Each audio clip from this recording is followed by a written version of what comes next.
Hello दोस्तों, reasoning calendar का एक टॉपिक है। तो क्वेश्चन है, ये 24 फरवरी 2026 को रविवार था, तो 14 जून 1964 को कौन सा दिन था। मतलब क्वेश्चन है कि 14 जून 1964 को कौन सा दिन था। तो इसको हम देख लेते हैं। 14 को हम 14 लिख लेते हैं, प्लस जून का कोड हमारा होता है 5। 1964, तो इसको हम लिख लेते हैं 1900। जैसे 64 है तो 1900 अलग लिख लेते हैं और 64 अलग लिख लेते हैं।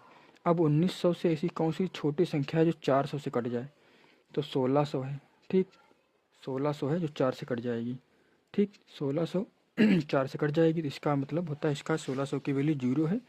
और 1600 और 1900 के बीच का डिफरेंस देख लेते हैं, तो इसका डिफरेंस है 300। 300 कोड हमारा होता है 1, तो इसलिए 1900 का कोड हमारा 1 हो गया। ठीक, तो 1900 का हम लिख लेते हैं +1, फिर प्लस ये 64 है, इसको हम 64 लिख लेते हैं ऐसे, और फिर 64 को हम 4 से भाग दे देते हैं। 4 कन्ना 4, 2 बचा, 4 छंग 24, कट गया पूरा पूरा। ये 16 आया, इसको हम यहाँ पर 16 लिख लेते हैं, प्लस इसमें 5 हम जोड़ देते हैं। हर क्वेश्चन में आपको 5 जोड़ देना है। ठीक, अब इसको हम ऐड कर लेते हैं। तो इसको जोड़ने के बाद हमारे पास इसका जोड़ आता है 105। 105 को हम 7 से भाग दे देते हैं। 7 से भाग देने के बाद यहाँ पर 7 से भाग दे देते हैं 105।